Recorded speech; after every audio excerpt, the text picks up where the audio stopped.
She was paid $20 to ruin a blind date, and unexpectedly, the Millionaire CEO fell in love. Before we start the story, leave a comment telling us which city you're watching from. And at the end, don't forget to rate this story from 0 to 10. Enjoy the story. $20. That's all I've got, Lila said, holding out the crumpled bill as if she were offering a diamond. Harper raised an eyebrow and crossed her arms, still wearing her restaurant apron like it was a suit of armor. Only $20? You're rich, my friend. That barely covers my emotional rent. Please, Lila begged, clasping her hands like she was performing a third-rate magic trick. My parents are the rich ones, not me. You just need to ruin the date. 10 minutes, tops. Pretend you hate me, that I'm awful, that I snore like a jackhammer. Make something up. Just make sure he never wants to see me again. It was Saturday night in Chicago. The restaurant where Harper worked, the Ivory Table, was packed with wealthy couples and expensive dinners served with French words. Harper, on the other hand, was paid by the hour, shared an apartment with a dying plant and a gecko. Lila had been her best friend since high school, and now her parents were forcing her to go on a blind date with a promising young man, heir to a fortune, according to her mother. But Lila already had a boyfriend, a broke boyfriend, invisible to her family's elite eyes. The arranged date was a threat, and Harper was the perfect distraction. Okay. Harper took a deep breath and grabbed the bill. But if he leaves before the main course, you owe me an extra strawberry milkshake.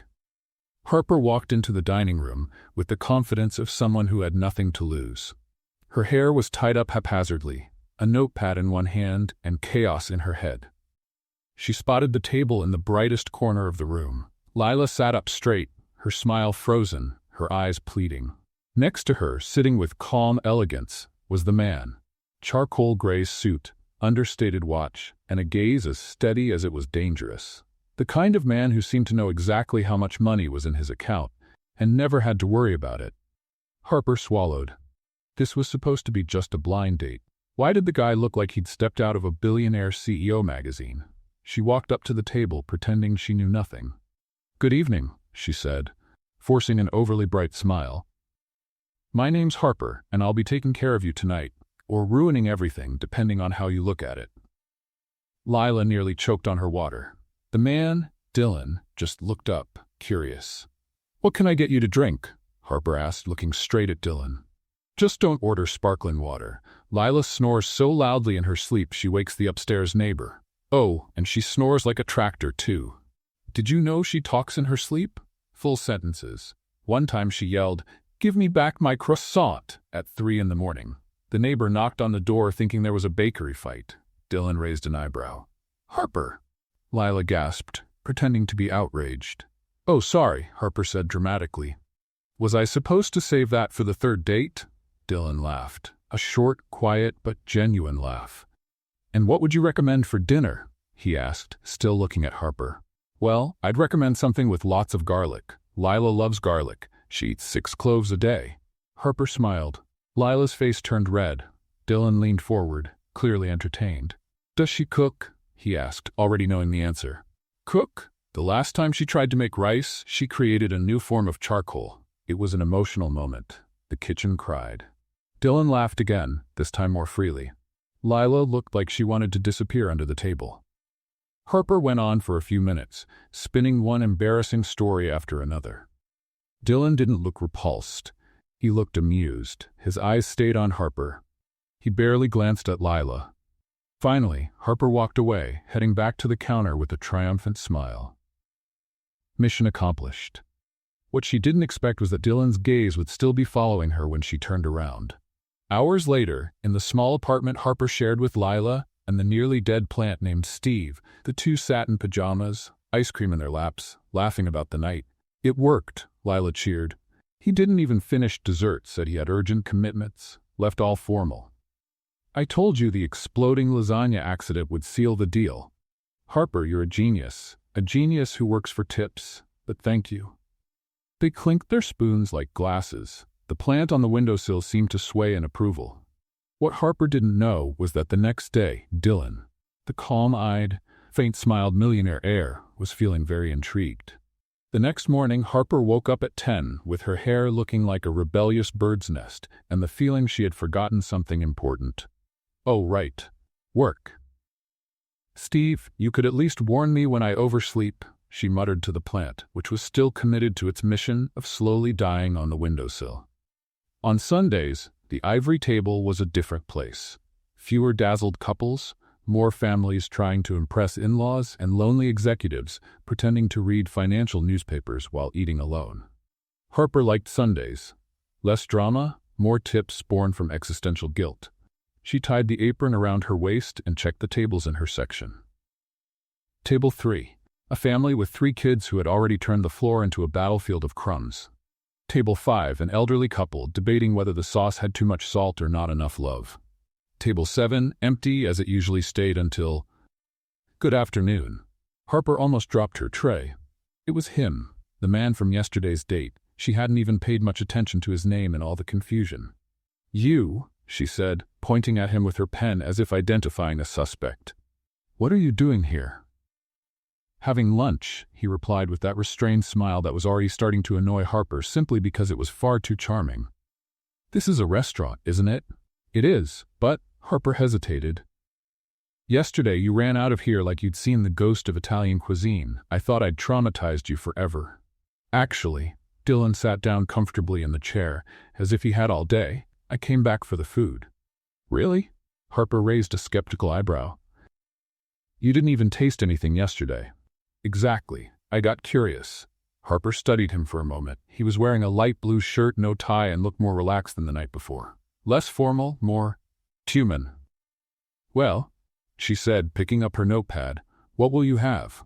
"Just so you know, our special sauce today is chaos seasoned with irony, a house specialty." Dylan laughed, a genuine sound that made Harper blink in surprise. Chaos and irony? Interesting combination. That's what gives life its flavor. Without it, everything gets very dull. "And you know a lot about life's seasonings?" "Well, I've been working here for 3 years serving people who make more in a month than I do in a year. If that doesn't teach you about irony, nothing will." Dylan tilted his head, genuinely interested. "And the chaos?" "Oh, chaos is my specialty," Harper said dramatically. "Sometimes I can even ruin a romantic date in 15 minutes using nothing but embarrassing stories and creativity. It's an art form." "I saw that. Very impressive." Harper stopped, pen suspended in the air. "Wait. You thought that was impressive? Most people find it disturbing. Most people are boring." There was a moment of silence where Harper didn't quite know what to say. Compliments weren't exactly her area of expertise. "Anyway," she cleared her throat, "what do you want to eat? And don't say you choose, because that's too much responsibility for someone who can barely pick which socks to wear in the morning. But I do want you to choose. Why? Because you work here. You must know what's really good." Harper stared at him, looking for signs of sarcasm. She found none. "All right, but if you complain, remember it was your idea." "Noted." Harper scribbled down the order and walked away, but not before noticing Dylan watching her as she moved. Not the typical bored customer look, but something different. Curious, interested. In the kitchen, she handed the order to Marcus, the chef. "Table 7 wants the salmon with passion fruit sauce and the arugula salad with walnuts," she said. "The guy at table 7 hasn't stopped looking at you since he got here," Marcus said as he seasoned a pan. "Do you know him?" "Sort of. It's complicated." "Complicated like psychotic ex-boyfriend, or complicated like millionaire heir falling for the waitress?" Harper laughed. "Complicated like, I have no idea what's going on." When she came back with the drink, Dylan was reading something on his phone, but he immediately put it away when he saw her. "So," she said, setting the glass on the table, "while you're waiting for your food, how about telling me why you really came back here?" "And I'm not accepting for the food as an answer." "Why not?" "Because yesterday you seemed more interested in me than in Lila. And that's strange, considering it was supposed to be a romantic date with her." Dylan smiled. "You're very direct. It's a gift. Comes with the sarcasm and the ability to balance 5 plates on my left arm. Impressive resume." "Thank you. Now answer the question." Dylan hesitated, as if choosing his words carefully. "You said something yesterday that caught my attention." "I said a lot of things yesterday, most of them embarrassing and made up." About your friend burning rice and creating a new species of charcoal. Harper laughed. Oh, that one wasn't made up. Lila really is a danger in the kitchen. But the way you told it, you have a knack for it. For embarrassing people in public? Thanks, I guess. For telling stories. For making people laugh. It's a rare talent. Harper stopped wiping the table, which was already clean. You're strange. Why? Most of the guys who come here complain if the water isn't the perfect temperature. You're here complimenting my ability to create drama at a dinner table. Maybe I'm not like most of the guys who come here. Before Harper could answer, Marcus rang the kitchen bell. The dish was ready. Saved by the bell, she muttered, heading to get the food. The salmon was perfect, as always. Marcus had golden hands in the kitchen, even if he was a professional grumbler. Your choice, he said, setting the plate in front of Dylan. If you don't like it, it's entirely my fault, and I'll take the consequences. Dylan took a bite. His eyes lit up. This is amazing. Marcus will be happy to hear that. He's always saying no one appreciates real food anymore. And you, do you cook? Harper almost laughed. Me? My cooking skills are limited to instant noodles and peanut butter sandwiches, but at least I have a decent palate. Are you sure? You chose this perfectly. Beginner's luck. Dylan kept eating, clearly enjoying every bite. Harper moved on to serve other tables, but every time she glanced toward table 7, he was watching her. Not in a strange or uncomfortable way, but with genuine interest. When she explained to the family at table 3 why they didn't serve regular nuggets, not this strange French thing, Dylan smiled. When she convinced the couple at table 5 to try dessert because life is too short to skip the tiramisu, he nodded in approval. You're popular here, he said when she came back to clear his empty plate. Popular is a fancy word for the waitress who talks too much. I'd say charismatic. You have a very generous vocabulary. Dylan chuckled and signaled for the check. How much do I owe? Harper calculated quickly. $28. Dylan took out his wallet and placed two $50 bills on the table, along with a small, elegant card. The change. Keep it. Harper looked at the money. $72 in tip on a $28 meal? That's a lot. For exceptional service and a perfect menu choice. But take it, Dylan said as he stood up, and read the card after I'm gone. He left with the same calm stride as yesterday, but this time Harper had the feeling something had changed. She picked up the card. Expensive paper. Elegant gold-embossed letters. Dylan Hayes, CEO, Hayes Corporation. Harper read it once, twice, 3 times. Oh my God, she whispered, then louder. Oh my God! Marcus came out from the kitchen. What? Someone die? Worse. Harper held up the card, her voice almost a squeak. I called the CEO of Hayes Corporation a spoiled rich kid last night. Marcus's eyes widened. Hayes Corporation? The company with the skyscraper on Michigan Avenue? The very same. Harper. I know. She covered her face with her hands. I'm a dead woman. He's going to sue me for defamation or something worse. Or, Marcus grinned, he came back here because he likes you. Harper looked at the card again, then at the now empty table 7, then at the outrageous tip still in her hand. This is going to be a lot more complicated than I thought, she murmured. Harper was polishing glasses at the ivory table when her phone vibrated. Unknown number. She hesitated before answering. Calls from unknown numbers usually meant a debt collector or someone trying to sell a vacuum cleaner. Hello? Harper? It's Dylan. She almost dropped the glass she was holding. Dylan? How did you get my number? I asked the manager. I said it was urgent. Urgent? Harper felt her heart race. Did something happen? Are you going to sue me? Because I can explain about last night's comments. I didn't know you were. Harper, breathe. His voice sounded amused. I'm not going to sue you. Actually, I was calling to invite you out. Total silence. Harper checked to see if she was still awake. Out? Like, on a date? As friends, Dylan quickly clarified. I thought you could show me Chicago from a different perspective, away from expensive restaurants and business meetings. Harper looked around the restaurant, trying to process the situation. The multimillionaire CEO was inviting the sarcastic waitress to hang out. This definitely wasn't in the Urban Survival Manual. I don't know if that's a good idea. Why not? Because you're you and I'm me. We're from completely different worlds. Exactly, Dylan said. That's why it will be interesting. Despite every mental alarm going off, Harper found herself smiling. All right, but I picked the place. Perfect. When? Today after work. Meet me at Millennium Park at 6. I'll be there. 3 hours later, Harper was walking through the park, looking for Dylan.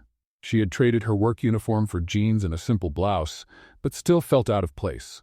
This wasn't exactly her natural habitat for a date, even if it was just as friends. She spotted him near Cloud Gate, dressed casually as well. Dark jeans, a gray shirt, and sneakers. He looked less like a CEO and more ordinary. You came, Dylan said with a genuine smile. I said I would. I'm not in the habit of breaking my word. A good quality. So, what's the plan, tour guide? Harper looked around. The park was full of families, tourists, and couples enjoying a Tuesday afternoon. First, we'll see the Crown Fountain. Then we can walk to the lake and... She stopped, noticing the dark clouds gathering overhead. Or maybe we should find somewhere covered. Why? It's a beautiful day. As if the universe wanted to prove Harper right, a raindrop landed on Dylan's nose. Because Chicago has a gift for changing the weather faster than a teenager's mood, Harper said, seconds before the sky opened up above them. The rain started as a drizzle and, within minutes, turned into a downpour worthy of a dramatic movie. Harper and Dylan ran looking for shelter, but every covered spot was already crowded with people who had the same idea. This way. Harper shouted over the sound of the rain, pulling Dylan by the hand. They dashed through wet streets until they reached the building where Harper lived. It wasn't exactly the Ritz, but it had a roof, and at that moment, that felt like luxury. Sorry, Harper said, pushing her soaked hair back as they climbed the stairs. This wasn't exactly how I planned the outing. It's perfect, Dylan replied, and he sounded sincere. Harper opened her apartment door and instantly regretted it. The place was a mess. Clothes on the armchair, books stacked on the floor, and Steve, the plant, looking more dead than alive. Welcome to my palace, she said sarcastically. Sorry about the decor. The style is functional chaos. Dylan stepped inside, looking around with curiosity, not judgment. It's cozy. It's small and messy. It's you, he said simply. And Harper wasn't sure if that was a compliment or just a fact. You're dripping on my floor, she pointed out. I'll get towels. When she came back from the kitchen with 2 clean towels, Dylan was looking over the bookshelf. You read a lot, he said, when I have time, and when I can afford books that aren't used. What do you like to read? Everything. Romance, mystery, biographies. Harper paused. Cookbooks? Dylan turned toward her, interested. Cooking? Harper wrapped the towel around herself, suddenly feeling shy. It's just a hobby. The same hobby that made you pick my favorite dish last night? Maybe. Can I see? Harper hesitated but went to the shelf and pulled out a worn cookbook with handwritten notes in the margins. It was my dad's, she explained. He had a food truck when I was little. He taught me that cooking is art, science, and love all mixed together. Dylan turned the pages carefully, reading the notes. These recipes are yours? Some. Tweaks, improvements, dreams. Dreams? Harper sighed. I've always wanted to have my own restaurant. Something small and warm, where people feel at home. But dreams don't pay the rent. Why not try? With what money? With what experience? I work as a waitress, not a chef. But you have talent. Talent isn't enough in the real world. Dylan closed the book and looked at her. Have you ever tried? Tried what? Chasing the dream. For real. Harper laughed, but without humor. Dylan, you don't get it. People like me don't open restaurants. People like me serve food in restaurants owned by people like you. That's nonsense. That's reality. They were silent for a moment, the tension thick in the air. I'm hungry, Dylan said at last. Are you cooking, or should we order pizza? Harper glanced toward the tiny kitchen. I can improvise something. Just don't expect miracles. I accept the challenge. Harper rummaged through the fridge and cupboards. There wasn't much, but enough. Pasta, tomatoes, garlic, and some herbs she grew on the windowsill. Dylan sat at the counter, watching her work. Harper started by sautéing garlic in olive oil, adding chopped tomatoes and fresh seasonings. Her movements were fluid, natural. Where'd you learn to do that? Dylan asked. From my dad. He used to say, every dish tells a story. And what story is this one telling? Harper smiled as she stirred the sauce. The story of a waitress trying to impress a CEO with $5 worth of ingredients. It's working. The pasta was ready in 20 minutes. Simple, but perfectly seasoned. Dylan took a bite and closed his eyes. This is amazing. It's just pasta with tomato sauce. No, it's not. This has soul. They ate at the small kitchen table, talking about everything and nothing. Dylan spoke about the pressure of taking over his father's company, about expectations and responsibilities. Harper talked about growing up without much money, but with plenty of love. Sometimes, Dylan said, I envy people like you. Poor people? Harper laughed. Trust me, it's not as glamorous as it sounds. Free people. You can be whoever you want, do whatever you want. As long as I can pay the bills. But you get to choose your own battles. Harper studied him. There was something vulnerable in his expression. And you can't? My battles were chosen before I was born. The moment turned intimate, filled with unexpected honesty. Dylan leaned slightly forward, and Harper felt her heart race. That's when the door flew open. Harper, Lila shouted, clearly drunk. You won't believe the night I've had. She stumbled into the kitchen and stopped abruptly when she saw Dylan. Hi, she said, blinking several times as if trying to focus. You're really handsome. Are you a delivery guy? Harper choked. Lila, because if you are, I need to order a pizza. I'm starving and… Lila tripped and grabbed the table for support. Wait, why are you wearing Marcus's shirt?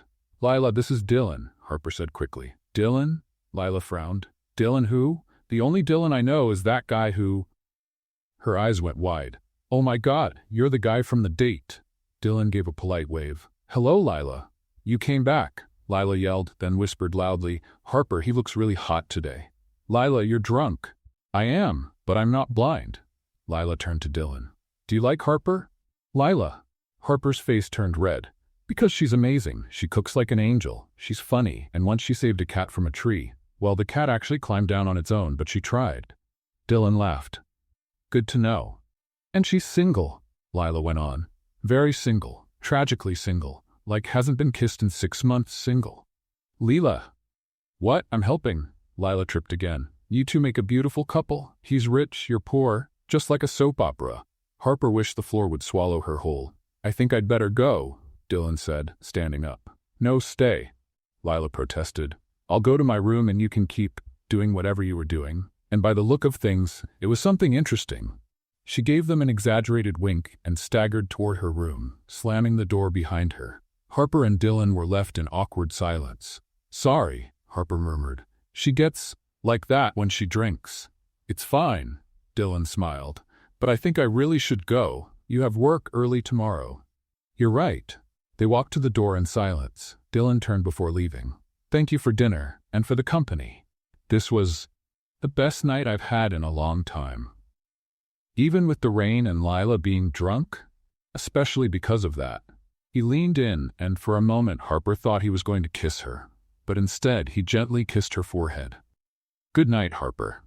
And he left, leaving Harper in the doorway, touching the spot where his lips had been, her heart beating faster than it should.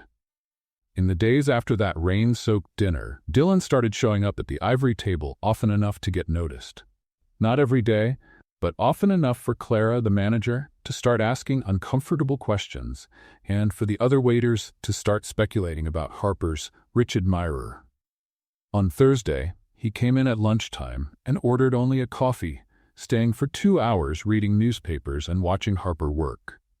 On Friday, he showed up at the end of her shift and offered her a ride home, which she refused but thanked him for. On Saturday, he simply appeared at the park where Harper was walking, pretending it was a coincidence. Are you following me? Harper asked, stopping next to the bench where Dylan was sitting with a book. Technically, I was here first, he replied, holding up the book. Restaurant Management for Beginners. Fascinating reading. Harper glanced at the book, then back at him. Why are you reading that? Academic curiosity. Dylan Hayes doesn't do anything out of academic curiosity. You've got some crazy plan in your head, don't you? Dylan closed the book and smiled in that dangerously familiar way. Actually, I have a proposal for you. If it's for me to be your private waitress, the answer is no. Better than that. Dylan stood, suddenly looking nervous. I want to invest in your restaurant. Harper blinked. What restaurant? What you're going to open? With me as the investor and you as the chef and partner. The world stopped for a moment. Harper was sure she had misheard. Are you out of your mind? Probably, Dylan laughed. But I'm serious, I have the capital, you have the talent, we can make this happen. Harper started walking, needing to move to process what she was hearing. Dylan, you barely know me. You've eaten my food once. Once. Pasta with tomato sauce is hardly fine dining. It's not about the food, he said, walking beside her. Well, it's not just about the food. It's about the way you talk about cooking. It's about the passion in your eyes when you mention your father. It's about how you turn something simple into something special. Harper stopped walking. This is pity. You feel sorry for the poor waitress with impossible dreams. Harper. No. She turned to face him. I don't accept charity, especially not disguised as a business opportunity. It's not charity. No? Then what is it? Because men like you don't invest in people like me out of the goodness of their hearts. Dylan's expression grew serious. Maybe men like me recognize opportunities when they see them, and maybe people like you deserve chances they've never had. Harper felt something stir in her chest, but she pushed the feeling away. The answer is no.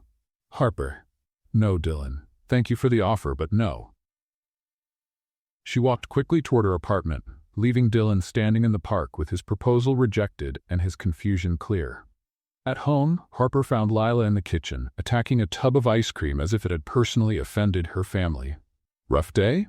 Lila asked, offering her a spoon. Dylan Hayes just offered me money to open a restaurant, Harper said, dropping onto the couch. Lila nearly choked on her ice cream. He what? You heard me. And you said yes, of course? I said no. Lila set the ice cream down on the table and stared at Harper as if she had just confessed to being an alien. You said no to an investment in your dream from the richest man you know, who is clearly interested in you. That's exactly why I said no. I don't want romantic charity. Harper, you're an idiot. Thanks for the support, best friend. Lila stood and started rummaging through a drawer full of old papers. Where is? Ah, here. She pulled out a yellowed, crumpled flyer. Remember this? Harper looked at the paper in Lila's hand. It was an old flyer for her father's food truck. Jimmy's Kitchen on Wheels. Homemade food made with love. There was a faded picture of her father, smiling proudly beside the red trailer. Lila. Harper's voice came out weaker than she intended. Your father believed in his dreams. He started with nothing and built something beautiful. And you're throwing away the chance to carry on his legacy out of pride. It's not pride. It's fear, Lila said, sitting beside her. You're afraid to try and fail. You're afraid to accept help because that would mean you might need people, and heaven forbid Harper should need anyone. Harper held the flyer, running her fingers over the faded picture. What if it doesn't work out? What if it does? What if he's doing this for the wrong reasons? What if he's doing it for the right ones? Harper looked at Lila. When did you get so wise? Since my best friend started sabotaging the chance of a lifetime. The next morning, Harper was setting up tables when Dylan showed up. But this time he wasn't empty-handed. He carried a folder and had that determined look he probably wore in important business meetings. Can I talk to you? He asked. Dylan, I already said. 5 minutes, please.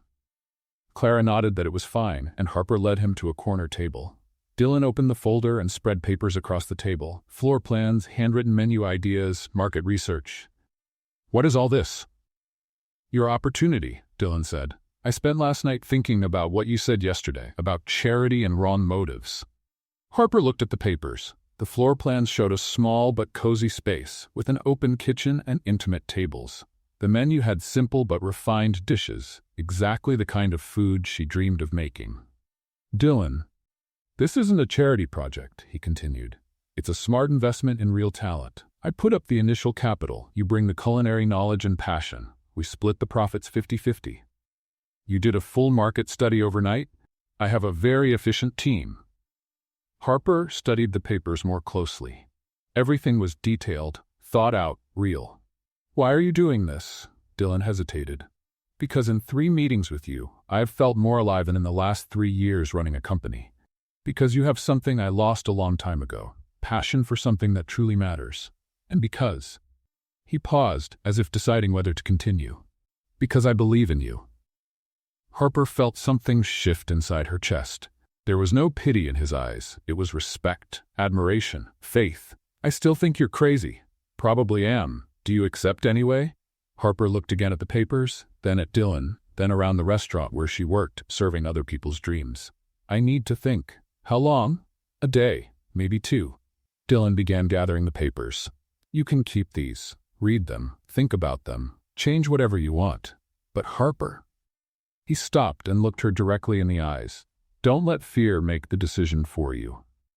After he left, Harper kept staring at the papers. The floor plan showed exactly the kind of place she had always dreamed of. The menu included some of the recipes she had been refining over the years. He had really listened. Every conversation, every detail she had ever mentioned about her dreams. That night at home, Harper spread the papers out on the kitchen table and remembered what Lila had said about carrying on her father's legacy. She went to her bedroom and opened the dresser drawer where she kept important things. At the very back, wrapped in an old t-shirt, was her father's recipe notebook. Harper hadn't opened it in years. It had always been too painful.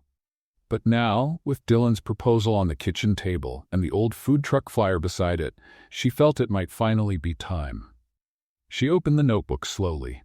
On the first page was her father's familiar handwriting. For my Harper, who always knew that food made with love can change the world. She turned the pages, seeing the notes, the handwritten adjustments, the little sketches of dishes he had wanted to try.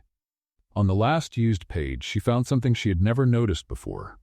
The secret isn't in expensive ingredients or complicated techniques. The secret is cooking with an open heart and never being afraid to try something new. Dreams are ingredients too, my daughter. Use them generously. Harper closed the notebook and looked at Dylan's papers spread across the table. Maybe, she murmured to herself, touching the notebook's cover, I'm ready. 3 months later, Harper stood in front of what used to be an empty space in Lincoln Park. Now a red and gold sign read, Harper's Flame. Her hands trembled as she held the keys, and for a moment she wondered if she'd made the biggest mistake of her life. Are you going to stand there until it gets dark? Dylan appeared beside her, carrying a box of the last kitchen utensils. I'm processing. Harper replied, 3 months ago, I was a waitress. Now I'm a restaurant owner? Partner, Dylan corrected, and chef, and the bravest person I know. Harper looked at him. Over the past months, Dylan had been there for every decision, every renovation, every panic attack. He understood business, she understood food, and together they had built something neither could have done alone. Ready for opening night? He asked. Ready is a strong word. How about terrified but determined? The inside of Harper's Flame perfectly reflected Harper's personality. Warm earth-toned walls with unpretentious art, plants hanging in handmade ceramic pots, and rustic wooden tables that looked like they had a history. The kitchen was open so customers could watch the magic happen. It wasn't traditionally elegant, but it was welcoming, authentic, real. The decor is perfect, Lila said, walking in with a bouquet of flowers. Very you. Chaotic but charming. Thanks, I think, Harper laughed nervously. The team Harper had put together was small but dedicated. Marcus, the chef from the ivory table, had agreed to be her sous chef. Jenny, an experienced waitress, was training 2 college students as assistants. It wasn't a 5-star brigade, but they had enthusiasm and loyalty. Everyone, Harper called out, getting the staff's attention. We all know tonight's going to be hectic. The kitchen's new, you're nervous, I'm terrified. But remember, we're not aiming for perfect. We're aiming for memorable. At 6 o'clock, Harper opened the doors to the first customers. She had invited a few friends, some old coworkers, and Dylan had brought a few business acquaintances. Nothing too formal, just a night to see how everything would run. The first signs of trouble appeared immediately. The sound system, which was supposed to play soft jazz, suddenly started blasting electronic music at an ear-splitting volume. Jenny rushed to turn it down and accidentally shut it off completely, leaving the restaurant in total silence. Welcome to Harper's Flame, Harper announced to the guests, trying to keep things light. Where the music is as unpredictable as the menu, the customers laughed and the tension eased. In the kitchen, Marcus discovered the oven's temperature was all over the place. The first dishes came out either undercooked or burnt. Harper had to improvise, changing recipes on the spot and explaining to the guests that they were sampling beta versions of the dishes. Table 4 wants to know why the soup is cold, Jenny whispered to Harper. Tell them it's experimental gazpacho, Harper replied, quickly seasoning a pot of sauce. And smile like it's on purpose. Dylan moved from table to table, chatting with guests and making them feel like part of a culinary adventure rather than victims of a dining disaster. The most chaotic moment came when Tommy, one of the college students, tried to carry 4 plates at once and tripped over his own foot. The plates flew through the air in slow motion, creating a shower of mushroom risotto that splashed across 3 different tables. And that, Harper announced from the middle of the kitchen, was our demonstration of abstract culinary art. The table that got the worst of it happened to be 2 local food critics Dylan had invited. Harper was certain her reputation had died before it had even begun. But instead of complaining, they started laughing and asked to take photos of the art installation on the floor. Only at Harper's Flame, one of them said, do you get entertainment included in the price? By 9 o'clock, against all odds, the restaurant was running smoothly. The dishes were finally coming out on time. Jenny had tamed the sound system, and the guests were clearly enjoying themselves. There was something about the chaotic yet welcoming atmosphere that made people relax and connect. Harper was in the kitchen, finally breathing normally for the first time in hours, when Dylan appeared. "How are you feeling?" he asked. "Like I've survived a culinary tornado," Harper laughed, wiping her hands on her apron. "But a good tornado, you know?" "Have you seen the guests?" Dylan gestured toward the dining room. "They're loving it. Not for the perfection, but for the authenticity." Harper looked through the pass. The tables were full of people laughing, talking, enjoying not just the food, but the whole experience. It was exactly as she had dreamed. "We did it," she murmured, still not quite believing it. "You did it," Dylan corrected. "This is all you." He was closer now, and Harper could see the genuine pride in his eyes.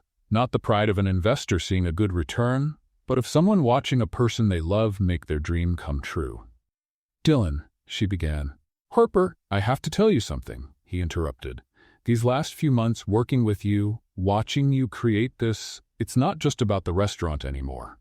"What do you mean?" "I mean I've fallen in love.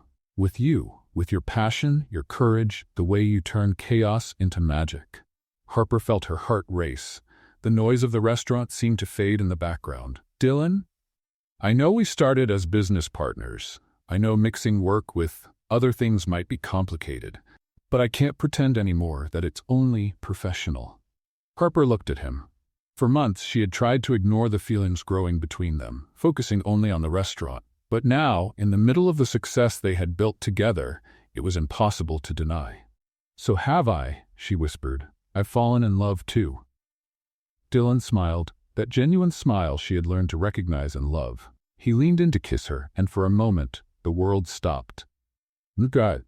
Tommy shouted. Splash! A wave of tomato sauce hit Harper and Dylan head-on. Tommy had slipped again, this time carrying an entire pot of sauce that now decorated the kitchen wall, the floor, and most of all, the 2 restaurant owners. Sorry, Tommy stammered, bright red with embarrassment. Harper looked at Dylan, both of them dripping with sauce from hair to shoes.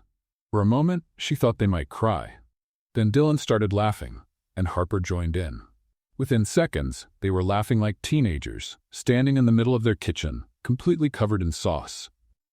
"Well," Harper said, wiping sauce off her face, "at least now we know the sauce recipe is good." "Excellent, actually," Dylan agreed, licking a bit off his finger. What they didn't know was that a customer had filmed the whole scene through the kitchen pass. The video of the 2 restaurant owners kissing and then immediately getting hit by a tsunami of tomato sauce would be posted on Instagram 20 minutes later with the caption, "Romance plus food disaster equals pure gold. Harper's Flame, best date night ever." By the end of the night, the video had 15,000 views. The next day, Harper was cleaning the kitchen when Dylan's phone rang. Even from a distance, she could hear the furious voice on the other end. "Dylan Hayes!" The voice boomed. "You kissed a waitress? In public? It's on the internet. My friends from the golf club are sending me videos." Dylan held the phone away from his ear, glancing at Harper with an expression somewhere between amused and resigned. "Hi, Mom," he said. "How are you?" "How am I?" The voice rose even higher. "I'm mortified. A Hayes does not behave like this, and in such a common place, with tomato sauce. Harper grimaced and whispered, "Your parents saw the video?" Dylan nodded and kept trying to calm his mother. "Mom, Harper isn't just a waitress. She's my partner, an incredible chef." "I don't want to know what she is," his mother shouted. "I want to know when you're going to come to your senses." Dylan hung up and looked at Harper. "Well," he said, "I think you're going to meet my parents soon." "This will be fun," Harper muttered, scrubbing the counter with unnecessary force. "Hey," Dylan touched her arm. "It doesn't matter what they think. What matters is this, us, what we've built." Harper smiled, but a small knot of worry formed in her chest. She had forgotten that Dylan wasn't just a wealthy investor. He was Dylan Hayes, from a family with expectations and a reputation to protect. And now she was right in the middle of it. A week after the viral opening of Harper's Flame, Dylan was sitting in the 30th floor office of Hayes Corporation, facing his parents like judges in a courtroom. The view of Chicago stretched out beyond the floor-to-ceiling windows, but the atmosphere in the room was colder than the wind off Lake Michigan. Margaret Hayes, elegant and imposing in her Chanel suit, held a tablet showing the video that had become a social media sensation. Robert Hayes, family patriarch and company founder, stood behind the mahogany desk, wearing the most serious expression Dylan had seen in years. 50,000 views, Margaret said, as if announcing a national tragedy. 50,000 people saw Hayes behaving like a normal person? Dylan suggested. Like a fool. Robert slammed his hand on the desk. Kissing an employee covered in tomato sauce in a popular establishment. Dylan took a deep breath. He had expected this conversation, but that didn't make it any less frustrating. Harper isn't an employee. She's my partner and a talented chef who... She was a waitress 6 months ago. Margaret cut in. Dylan, dear, I know men your age go through phases, but this has gone far enough. Phases? Dylan repeated, incredulous. Late rebellion, Robert explained, as if diagnosing an illness. It's understandable. You took on responsibilities early. Maybe you need to blow off steam, but now it's time to come back to reality. The reality is that I'm an adult, and I can date whoever I want. Not when it affects the family's reputation, Margaret said coldly. Not when it puts at risk everything we've built. Robert stood and walked to the window. Dylan, you have a responsibility. To the company, to the Hayes name, to the future generations of this family. You can't throw all that away for a romantic fantasy. It's not a fantasy. I love Harper. The silence that followed was deafening. Then you leave us no choice but to take drastic action, Robert finally said, turning to face his son. If you continue with this relationship, you will be removed as president of Hayes Corporation. Your inheritance will be cut off. You will be disowned. Dylan felt as if he had been punched in the stomach. You wouldn't do that. We will, Margaret confirmed. And we've already started preparing the papers. You have 1 week to end this and come to your senses. And if I refuse, then you'll find out what it's like to live in the real world you seem to admire so much, Robert said. Without the Hayes name, without Hayes resources, without Hayes protection. Dylan searched his parents' faces for any sign of hesitation, any crack in their resolve. He found none. I need to think. You have 1 week, Margaret repeated. Use it wisely. In the days that followed, Harper noticed a change in Dylan. He still came to the restaurant, but he seemed distant and distracted. Their conversations were short and professional. The warm looks were gone, replaced by a cold politeness that left her confused and hurt. He's acting strange, Harper told Lila as they closed the restaurant on Thursday. Since Monday, it's like he's a different person. Maybe he's having problems at the company, Lila suggested as she counted the cash register. Or maybe he's having second thoughts, Harper murmured. About the restaurant, about me, about everything. Harper, you're being paranoid. Am I? He barely looks me in the eye anymore. And yesterday, when I tried to talk about expanding the menu, he just said, "Ask Marcus," and walked away. Lila stopped counting and looked at her friend. Do you want me to talk to him? No, Harper sighed. If he wants distance, I'll give him distance. On Friday, Harper's Flame was as busy as ever when a well-dressed, middle-aged man asked for a table for one. Nothing unusual. He ordered grilled salmon and a glass of white wine, ate quietly, and paid without any issues. 20 minutes after leaving, he came back shouting, "I'm going to sue this place," he yelled, drawing everyone's attention. "The food was spoiled. I'm feeling sick." Harper rushed from the counter to where he stood. "Sir, what's the problem? We can sort this out." "The problem is you almost killed me," he went on, dramatically. "Food poisoning. I'm calling the health department." "Sir, please, let's talk calmly." "There's nothing to talk about. My lawyer will contact you." He stormed out, leaving Harper stunned and customers whispering nervously. Within 15 minutes, 2 other tables asked for their checks and canceled their orders. "What was that?" Marcus asked, stepping out of the kitchen. "I don't know," Harper said, checking the salmon batch. "The fish was perfect. I inspected everything this morning." On Saturday, Harper got a call from a lawyer saying the restaurant was being sued for negligence and food poisoning. The amount, $500,000. Dylan arrived at the restaurant an hour after she called him, looking more serious than ever. "Tell me everything," he said, sitting in the small back office. Harper described the incident, showing all the purchase receipts, quality certificates, and the strict safety protocols they followed. "This doesn't make sense," Dylan murmured, going over the papers. "All the suppliers are certified. You follow every procedure." "Dylan, what if it's true?" Harper asked, her voice shaking. "What if I really missed something? What if—" "Harper, look at me." Dylan took her hands. "You're meticulous with food. There's no way this was negligence." For a moment, Harper saw the old Dylan again, caring, protective, present. But then he pulled back, as if remembering something. "I'll hire a lawyer," he said formally. "We'll take care of this." "Dylan, what's going on? You've been different since Monday. If something's wrong, tell me." "Nothing's wrong. I'm just dealing with some company matters." "What kind of matters?" Dylan hesitated, clearly struggling with himself. "Family matters." "About us?" His silence was all the answer she needed. "I see," Harper said, standing up. "Well, thank you for hiring the lawyer. Send the bill to the restaurant." "Harper." "No, Dylan, it's fine. I understand perfectly." That night, Dylan was in his apartment, staring out at the city lights, when his phone rang. It was the private investigator he had hired to check the validity of the lawsuit. "Mr. Hayes?" the voice said. "I have information about the man who sued the restaurant." "What did you find out?" "He's not a regular customer. He's a private investigator, and the person who hired him will surprise you." Dylan felt the blood drain from his face. "Who?" "Your family, sir. Robert and Margaret Hayes hired him to create a scandal that would force the restaurant to close." Dylan dropped the phone to the floor. His own parents had sabotaged Harper, attacked her dream to make him walk away. He looked at the clock. It was almost midnight, but it didn't matter. He grabbed his car keys and ran out. He had to tell Harper the truth. He had to fix this. But when he got to her apartment, the lights were off, and she didn't answer her phone. His parents' ultimatum was working exactly as they planned, and Dylan realized it might already be too late to choose between his family and his heart. Harper was sitting on the kitchen floor of the restaurant at 5 o'clock on Monday morning, surrounded by piles of invoices, negative newspaper clippings, and a cup of coffee that had gone cold hours ago. The lawsuit had made local news, and reservations were being canceled one after another. "Did you sleep here?" Lila asked, walking in through the back door.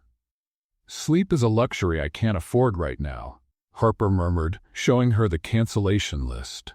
43 reservations canceled since Friday. "If this keeps up, we'll be closed in 2 weeks." Lila sat down next to her on the floor. "What are you going to do?" Harper looked around the kitchen that had become her life, her dream, her identity. "I'm going to fight," she said, with a determination that even surprised herself. "If they're going to take me down, it will be while I'm fighting. By hosting a free tasting night, I'm going to prove that our food isn't just safe, it's the best in Chicago." Lila stared at her as if she'd lost her mind. "Harper, you're going to give free food to people who might sue you too?" "I'm going to give free food to people who can spread the truth," Harper said, standing up as energy returned to her body. "Marcus," she called to the sous chef who had just arrived, "I need you to help me put together the most impressive menu of our lives." Over the next 3 days, Harper worked like a woman possessed. She refined recipes, tested new dishes, and created a tasting menu that told the story of her culinary journey. Each dish was a love letter to honest food, made with quality ingredients and skilled technique. Dylan appeared occasionally, always distant, always formal. He offered to help finance the event, but Harper refused. "I can do this on my own," she said without looking at him. "Harper, let me help." "Why?" She finally turned to face him. "So you can feel better about walking away when things got hard?" Dylan looked as if he was about to say something, but simply nodded and left. What Harper didn't know was that Dylan was working behind the scenes. He had quietly reached out to food journalists, bloggers, and local influencers, all curious about the controversy. He had also made sure the event's safety would be impeccable and that every ingredient was documented and certified. On Thursday night, Harper opened the restaurant doors for a night of truth, as she had named the event. More than 100 people showed up, including many familiar faces of loyal customers, but also strangers drawn by curiosity. "Good evening, everyone," Harper said, standing in the center of the restaurant, her heart pounding. "I know many of you came here because of the controversy. Others came because you believe in us. Whatever the reason, tonight you will taste food made with love, transparency, and truth." The first course was bruschetta with organic tomatoes and basil grown in the restaurant's garden. Harper showed the certificates for each ingredient, explained the preparation process, and invited anyone to visit the kitchen. Sarah Chen, a food critic from the Chicago Tribune, was there. Harper saw her writing down every detail, tasting each dish with scientific precision. "This is our wild mushroom risotto recipe," Harper announced, serving the second course. "The mushrooms come from an organic farm 40 kilometers from here. The owner, Mr. Williams, is here tonight and can tell you about the growing process." A gray-bearded man gave a shy wave from the back of the restaurant. Harper's strategy was brilliant, not just serving food, but telling the story behind each ingredient, putting a human face on every aspect of the restaurant. Midway through the evening, Marcus approached Harper with a concerned expression. "There's a health inspector here," he whispered. "He wants to check the kitchen." Harper smiled. "Perfect. Tell him to go right ahead. Cameras, tests, whatever he wants." The surprise inspection turned into another moment of transparency. Harper invited everyone present to follow along, turning what could have been an embarrassment into a show of confidence. "Perfect temperature," the inspector announced, checking the refrigerator. "Outstanding hygiene protocols." The crowd applauded. Around 10 o'clock, Harper noticed a group of men in suits talking quietly in the corner. They didn't seem interested in the food and were speaking urgently on their phones. "Who are those guys?" she asked Jenny. "I don't know. They came in about half an hour ago and haven't moved from there." The event was a resounding success. People not only ate, but bought vouchers for future visits, took photos, and posted on social media with positive hashtags. At the end of the evening, Sarah Chen approached Harper. "Miss Collins," she said, "this was one of the most impressive displays of culinary integrity I've ever seen. Expect my review in Sunday's edition." When the last customer left, Harper finally let her shoulders relax. She had done everything she could. Now all that was left was to wait. That's when she saw the envelope on the floor near the door. Expensive paper, official seal. "What's that?" Lila asked, watching Harper pick it up. Harper opened it with trembling fingers. It was a court summons. A new lawsuit, this time for damaging business reputation and deceptive business practices. The amount, $2 million. "How is this possible?" Harper whispered. "We just proved our innocence to 100 people." "Who gave this to you?" Lila asked. "It must have been one of those men in suits," Harper said, sinking into a chair. "They were here all night, just waiting for the right moment." Harper's hands shook as she read the document. This time it wasn't just about food poisoning. It was about misleading investors, questionable business practices, and a list of accusations that sounded like someone was trying to destroy not only the restaurant, but her reputation entirely. "Harper," Lila said softly, "this isn't about food anymore. Someone wants to ruin you." A knock on the door interrupted her thoughts. It was close to midnight. Harper opened it cautiously and found Dylan standing outside, 2 suitcases at his feet, his expression a mix of determination and desperation. "Dylan? What?" "I was fired," he said simply. "Well, technically I was removed as CEO and cut off from my inheritance. But the important part is, do I still have you?" Harper looked at him, at the suitcases, at the man who had been distant all week and was now standing on her doorstep vulnerable. "I don't understand." "My parents," Dylan said, stepping inside uninvited, words pouring out. "They hired that man to create the scandal. They're behind the lawsuits. I found out today and confronted them. I told them I chose you, the restaurant, our life together." "Dylan?" "They said if I didn't break up with you by tomorrow, I'd lose everything. So I lost everything," he said with a sad smile. "But I gained the chance to fight by your side, if you'll let me." Harper held the summons in her shaking hands. "Dylan, you don't understand. They won't stop. I just got another summons, $2 million this time." Dylan took the paper and read it quickly. "Then we'll fight them, together. You lost everything because of me."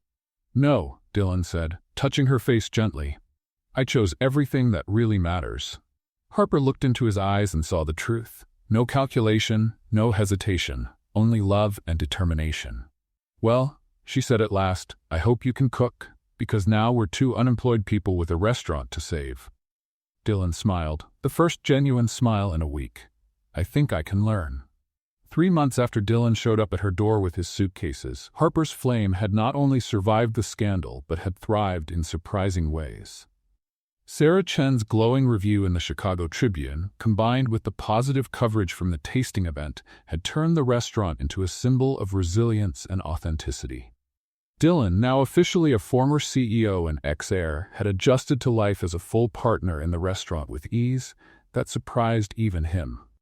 His mornings began at 5 a.m., helping Marcus prep ingredients, and ended after midnight, closing the register and planning the next day's menu. "Are you happy?" Harper asked one Friday morning, watching Dylan chop onions with the focus of a surgeon. "Happy?" He paused, thinking about the question.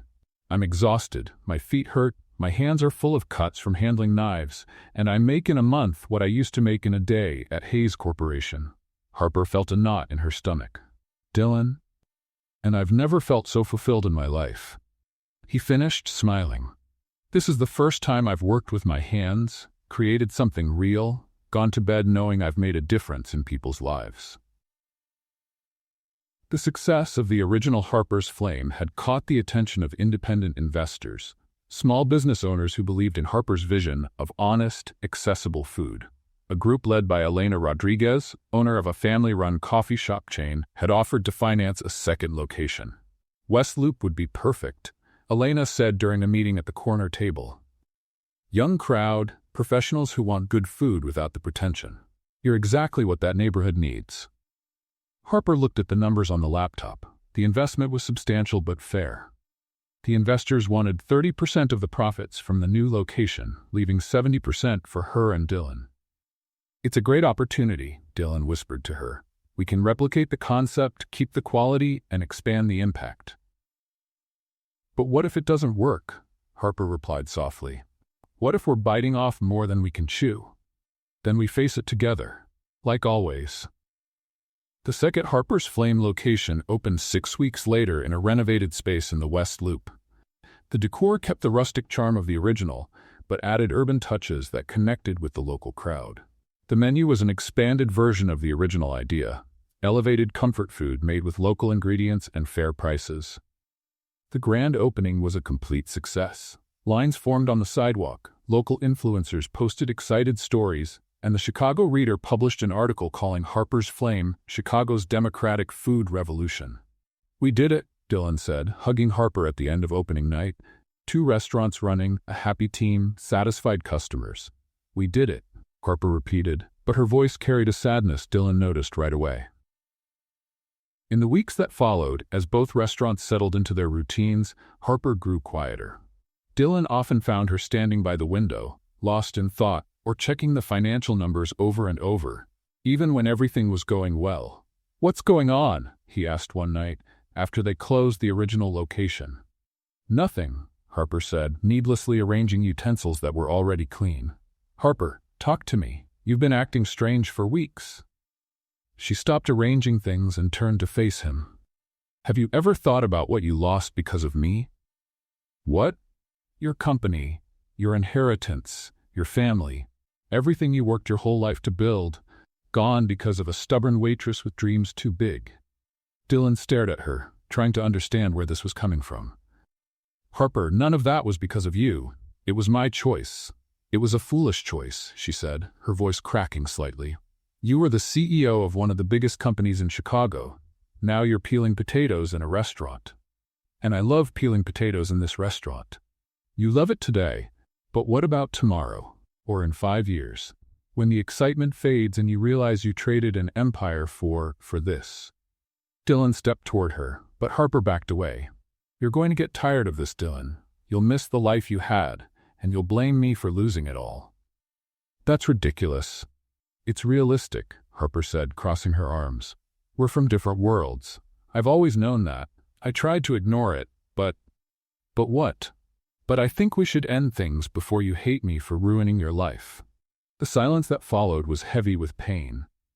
Dylan looked at Harper as if she had just told him the earth was flat. You're breaking up with me because you think I'm going to get tired of you? I'm breaking up with you because I know it will happen. Better now, while we still care about each other. Dylan shook his head and laughed. Not a joyful laugh, but the laugh of someone who had just heard something absurd. Harper Collins, he said, pulling a small velvet box from his pocket. You are the most stubborn, impossible, infuriating person I have ever met. Harper's eyes widened at the sight of the box. Dylan, what? And that is exactly why I want to spend the rest of my life trying to convince you that you are worthy of love. He opened the box, revealing a simple but elegant ring. Will you marry me? Dylan, you're not understanding. No titles, he went on, kneeling right there in the restaurant kitchen. No inheritance, no big family name or 8-figure bank account, and that just you and me in life's kitchen, cooking together, arguing over spices, occasionally burning a dish. You're crazy, Harper whispered, tears starting to form. Completely, Dylan agreed. Crazy about you. Crazy about this life we've built. Crazy about waking up every day knowing I get to work alongside the woman I love, doing something that matters. But your family, your future. My family is you. My future is here, with you, building something beautiful together. Harper? Don't you see? I didn't lose anything. I gained everything. Harper looked at him, kneeling among pots and utensils, holding a ring, in the very kitchen where they had shared so many moments. Dylan, are you going to make me kneel here until my knees give out? He asked with a smile.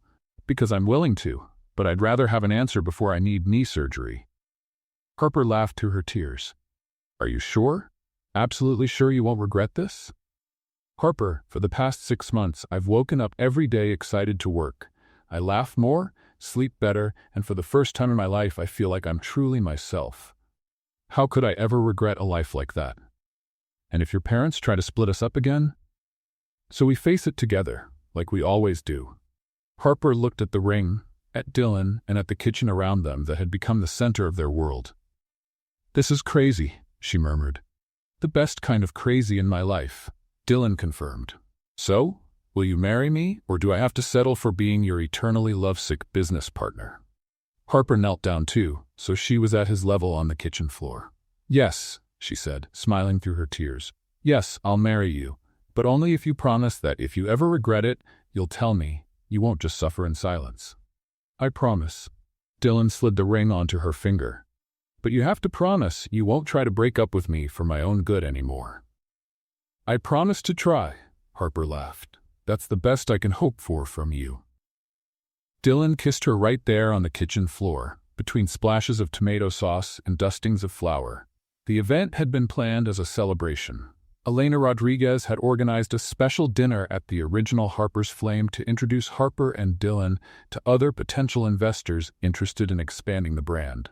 The main table was decorated with flowers from the local market, understated candles, and the finest glassware borrowed from a friendly restaurant. Are you nervous? Dylan asked, straightening his tie. They had decided to dress a little more formally for the occasion. Terrified, Harper admitted, smoothing the simple black dress she had bought especially for the night. I'm used to serving investors, not dining with them as an equal. You're not just an equal, you're above them, Dylan said, kissing her forehead. You built all of this with talent and determination. They should feel honored to invest in you. Guests began arriving at 7 o'clock. Elena brought 3 couples of investors, all owners of small family businesses in Chicago. There was also James Morrison, a businessman who owned a chain of delicatessens, and Sandra Kim, owner of a corporate catering company. Harper had prepared a special tasting menu, 5 courses that told the story of the restaurant's culinary evolution. Each dish was accompanied by a brief presentation about the philosophy behind the recipe. "Our first course," Harper announced, serving bruschetta with organic tomatoes, represents our humble roots, local ingredients, honest preparation, authentic flavor. The guests sampled the food and murmured their approval. Conversations flowed naturally between business and cuisine, creating exactly the atmosphere Harper had hoped for. Dylan moved among the tables, sharing his own story of leaving the Hayes Corporation for the kitchen. His honesty about the life change earned respect and curiosity from the investors. "So you really traded the corner office for a kitchen?" James asked, clearly impressed. "I traded an office where I counted money for a kitchen where I create memories," Dylan replied. "Best decision of my life." By 8:30, Harper was feeling confident. The conversations about expansion were promising, the dishes were being praised, and the investors seemed genuinely interested in being part of Harper's Flames vision. That's when the restaurant doors swung open with unnecessary force. Margaret and Robert Hayes walked in as if they owned the place, followed by a man in a gray suit carrying a leather briefcase. Silence fell instantly across the room. "Good evening," Robert said, his voice carrying through the now quiet restaurant. "We're sorry to interrupt the festivities." Dylan rose slowly from the table, his face pale. "Mother? Father, what are you doing here?" "Saving you from making the biggest mistake of your life," Margaret replied, glancing around with obvious disdain. "And protecting these honest people from being misled." Elena stood, confused. "Excuse me, but who are you?" "We're Dylan Hayes' parents," Robert said formally. "And this is our attorney, Mr. Thompson. We came because we learned our future daughter-in-law is expanding her business with money from unsuspecting investors." "Robert, no," Dylan said, stepping forward. "Dylan, sit down," Margaret ordered. "It's time these people knew the truth about who they're dealing with." The attorney opened the briefcase and pulled out several documents. "Ladies and gentlemen," he said, taking charge of the moment, "we regret to inform you that Miss Collins has systematically manipulated Dylan Hayes in order to gain access to the Hayes family's financial resources." "That's a lie," Harper said, finding her voice. "It's the truth," Margaret pressed on. "This woman disguised herself as a waitress to seduce our son, convinced him to invest in a questionable business, and then cut him off from his family when we tried to intervene." The investors exchanged uneasy glances. Sandra Kim frowned. "Miss Collins, is this true?" "Of course not," Harper exclaimed. "I was a waitress when we met, but I never— She admits it." Robert cut in. "She admits she pretended just to meet him." "I didn't pretend anything." Harper was growing desperate. "I worked at the restaurant where he showed up. We have proof," the lawyer said, spreading photographs across the table. Documents showing Miss Collins looked into Dylan's financial situation even before the first date. Harper stared at the photos and forged documents. They looked convincing, showing her supposedly meeting with investigators, getting information about the Hayes fortune. "This is fake," she cried.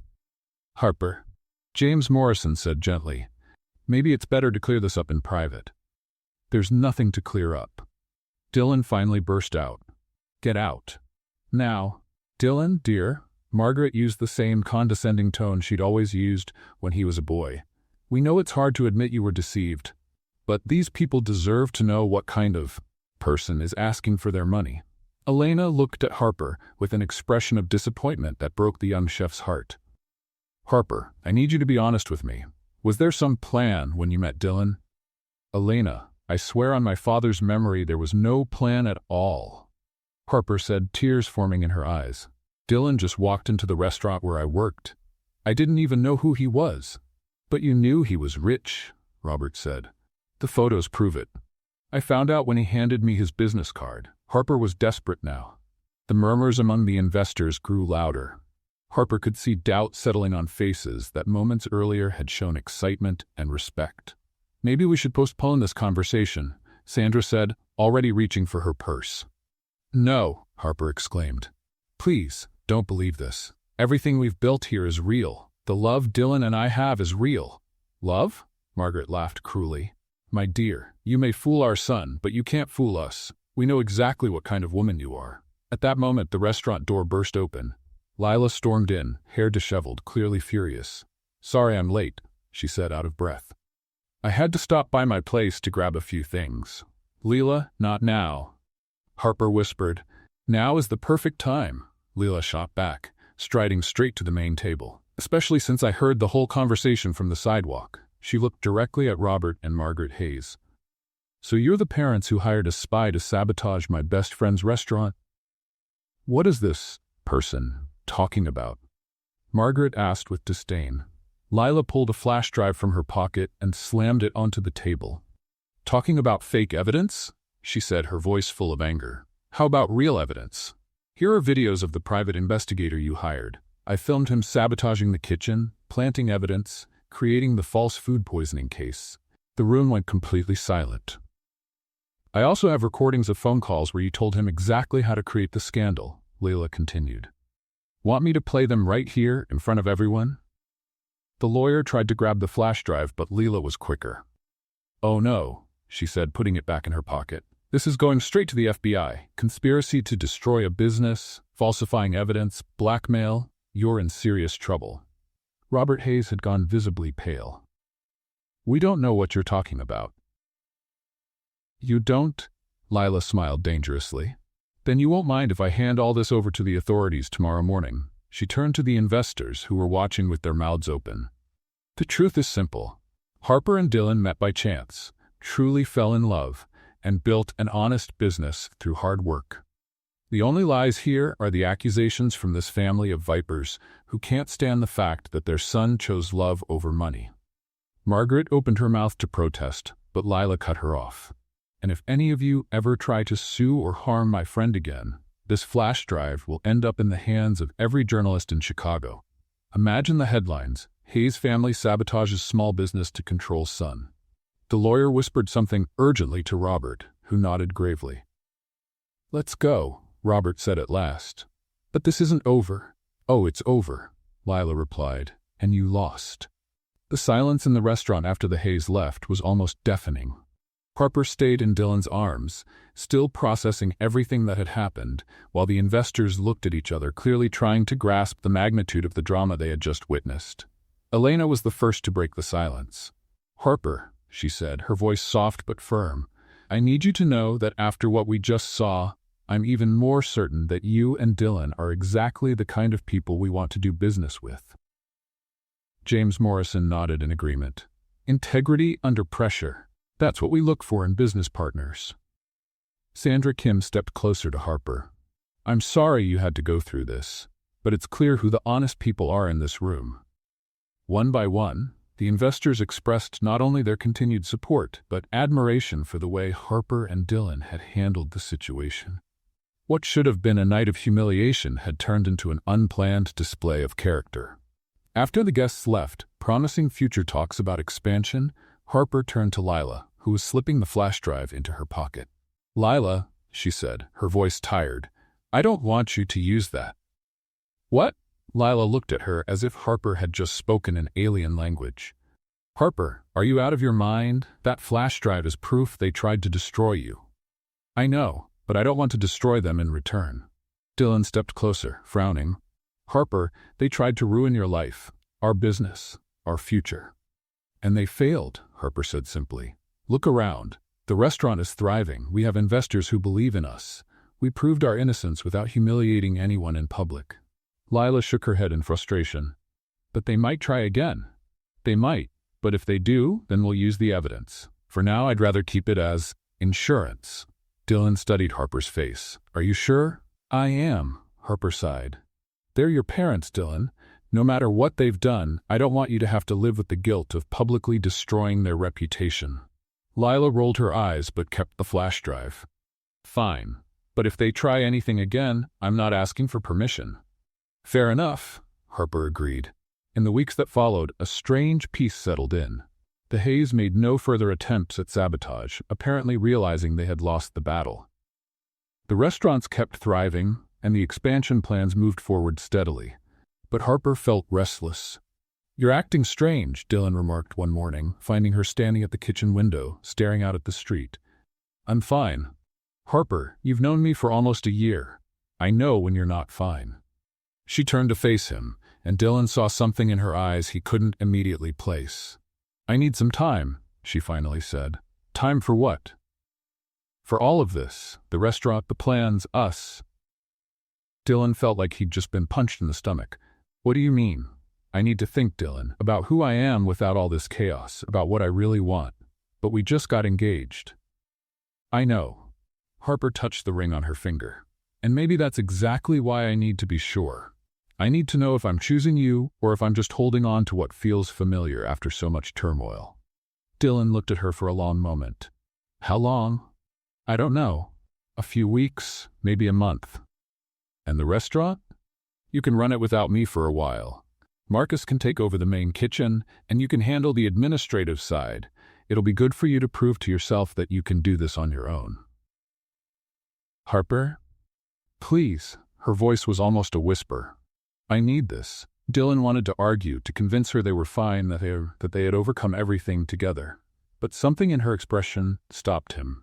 "All right," he finally said, "but that doesn't mean I'll stop loving you." "I know." Harper kissed his cheek. "And that's exactly why I need to be sure I deserve that love." Harper spent the next 2 weeks at her cousin's apartment in Milwaukee, far from Chicago, the restaurants, and Dylan. She cooked only for herself, walked through the city's parks, and tried to remember who she was before all this began. But no matter what she did, her thoughts always came back to Dylan. To the way he had learned to season sauces, to how he smiled when a customer praised a dish, to how he held her through the night when she had nightmares about going bankrupt. Lila visited at the end of the second week. "How are you?" she asked, sitting in the small kitchen of Harper's cousin. "Confused," Harper admitted. "I thought being away would give me clarity, but all I feel is empty."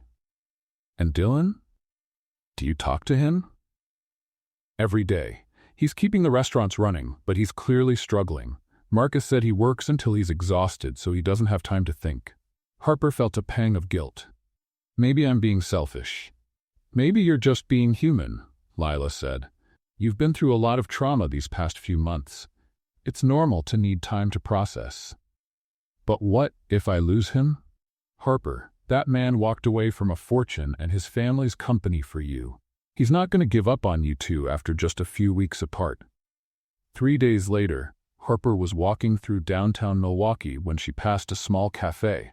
Through the window, she saw a couple sharing a slice of apple pie, laughing at something one of them had said. They looked completely absorbed in each other, oblivious to the world around them. Suddenly, Harper felt such a sharp, physical ache of longing that she had to steady herself against the wall. It wasn't just for Dylan, it was for everything they had built together. For the mornings in the kitchen, prepping the mise en place. For the evenings, telling stories to regular customers. For the feeling of building something important and beautiful with the person she loved. She pulled out her phone and called Harper's Flame. "Harper's Flame, good morning," Jenny's voice answered. "Jenny, it's me. How's everything?" "Harper." Jenny sounded genuinely happy. "Missing us? Because we are missing you like crazy." "How's Dylan? Working too much, smiling too little, but keeping it all going. Actually, hold on a second." Harper heard voices in the background. And then Marcus came on the line. "Chef, you need to come back." "Why? Is there a problem?" "Not exactly problems, but last night we had a table ask specifically for Harper's risotto. Dylan tried to explain you were on vacation, but the woman said the risotto didn't have the same soul without you making it." Harper felt her chest tighten. "Marcus, look, Dylan's trying really hard. He's learned fast, works hard, but something's missing when you're not here. The restaurant works, but it doesn't have the same life." "And Dylan, how is he really?" Marcus was silent for a moment. "He's surviving, chef, but he's not living." After hanging up, Harper stood on the sidewalk, watching the bustle of the city around her. She had left to find clarity about who she was without Dylan and the restaurants. The answer was simple. She was someone incomplete. That night, she called her cousin. "Can I borrow your car tomorrow?" she asked. "I need to go home." "Of course. Did you find what you were looking for?" Harper looked out the window toward the south, where Chicago waited for her. "I found out I was looking in the wrong place," she said. "What I was looking for was never here. It's always been where I left my heart." Harper drove the 4 hours from Milwaukee to Chicago, her heart beating faster the closer she got to the city. She had called Lila and asked her not to tell Dylan she was coming. She wanted it to be a surprise. It was almost 8 in the evening when she parked in front of the Ivory Table, the restaurant where it had all begun. It wasn't by chance she had chosen that place for the reunion. It was there Dylan had first appeared as a mysterious customer. There she had discovered who he really was. And there their lives had become irreversibly intertwined. The restaurant lights were off, but Harper could see a familiar figure moving in the kitchen through the back windows. Dylan was there, exactly where she had hoped he'd be.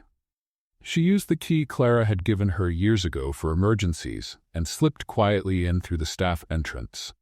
The restaurant was empty, chairs stacked on tables, but from the kitchen came the familiar sound of someone at work. Harper found Dylan with his back to the door, chopping onions with the precision of someone who had spent the past few months perfecting the skill. He was wearing a simple t-shirt and jeans, his hair slightly tousled, completely focused on the task. "Your knife skills have improved," she said softly. Dylan froze mid-motion, the knife suspended in the air. Slowly he turned. "Harper," his voice came out in an incredulous whisper. You're here." "I am." She stepped into the kitchen. "Clara told me you use this kitchen to test new recipes. It's quieter at night. I can think better." They looked at each other for a moment, the physical distance small, the emotional one still uncertain. "What are you making?" Harper asked, nodding toward the ingredients spread across the counter. "Trying to recreate that tomato sauce you used to make," Dylan admitted. "I can't get the seasoning right." Harper smiled slightly. "Can I help?" Dylan nodded, stepping aside to give her room. Harper washed her hands and moved next to him, the familiarity of her motions returning instantly. "The secret," she said, adding a pinch of fresh oregano, "is timing. You have to feel when the garlic is just right, neither too browned nor still raw." They worked side by side in silence for a few minutes, like dancers who knew every step by heart. Dylan chopped tomatoes while Harper sautéed the base, their movements in sync despite the weeks apart. "I missed you," Dylan said suddenly, without looking at her. "I missed you too," Harper admitted. "More than I thought I could." "Why did you leave, Harper? Really?" Harper paused, stirring the sauce as she chose her words. "Because I was afraid that everything between us had happened out of chaos, not out of a real choice. I wanted to be sure I'd choose you even in calm times. And are you sure now?" "I am." She turned to face him. "I spent 3 weeks trying to imagine a life without you, without this, without what we built together. And I realized I don't want that life." Dylan stopped chopping. "What do you want?" "I want to wake up next to you every day. I want to argue with you over whether the sauce needs more salt. I want to build a culinary empire based on love and honest food. I want to grow old with you, complaining that customers don't know how to appreciate good cooking." Dylan smiled, the first genuine smile she had seen since she returned. "And what about making sure you love me for the right reasons?" "Dylan," Harper stepped closer to him, "you gave up a fortune for me. You learned to cook, to run a restaurant, to deal with difficult suppliers. You chose a harder life because I was in it. If that's not loving for the right reasons, I don't know what is." They were close now, the aroma of tomato sauce wrapping around them like a memory of all their best moments. "Did you come back for the restaurant?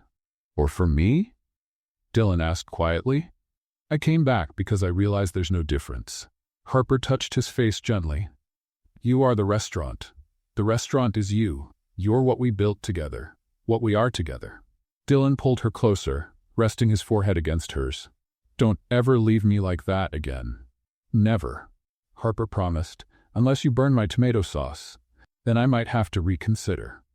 Dylan laughed and kissed her right there, in the middle of the kitchen where their lives had first intertwined, with the scent of garlic and fresh tomatoes witnessing their new beginning. "Come on," he said, taking her hand. "Let's go home." "Home," Harper repeated, and for the first time in weeks, the word felt whole. 6 months later, Harper's Flame had become more than a restaurant. It was a symbol that dreams can come true, that true love exists, and that sometimes the best recipes in life come from the most unexpected ingredients. The grand reopening night after the renovation had been planned for weeks. Harper had decided it would be more than a party. It would be a celebration of everything they had overcome and built together. "Are you sure you want to announce the engagement tonight?" Dylan asked, adjusting the lights in the main room. "Isn't that a lot for one night?" "That's exactly why I want to announce it tonight," Harper replied, arranging flowers on the tables. "I want everyone who believed in us to know we made it, in business and in life." The restaurant was decorated with a perfect mix of elegance and warmth. Golden lights created a magical atmosphere, and the aroma from the kitchen promised an unforgettable evening. The first guests to arrive were Elena and her investors, followed by Marcus and the entire team from the ivory table. Clara brought a bouquet of flowers with a card that read, "For the waitress who became the chef of her own destiny." "Have you seen how many people came?"